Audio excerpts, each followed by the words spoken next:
actually we should be whakamā, we should be embarrassed about using the plastic bags, you know. We know, everyone knows that how bad the plastic is for the environment. You know, it promotes the use of oil and oil products, and that's a limited resource on the planet. But also that, you know, we all know that they don't break down. But there's just so very normalised, again, you know, in the supermarkets. So the bags were one thing. We started off with about half a dozen sample bags to put in the kitchen for shopping. Oh, so wow. They're really big, they're homemade and mostly from upcycled materials. So it all fits the kaupapa of saving, you know, like saving cloth going into the landfill. Yeah, and so we looked at, and they're kind of branded too, so they've got the Piki2 name on them, and I think that's quite important for the whānau to be proud.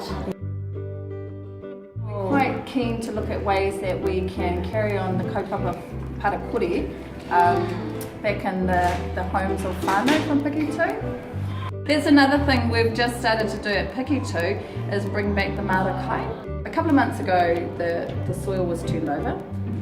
And then 2 weeks ago, the whānau planted the first patch of Taiwan Māori. Wow. And I mean, I don't know when exactly, but it would have been decades, I guess. Like in my koro's time, the last time we had a marakai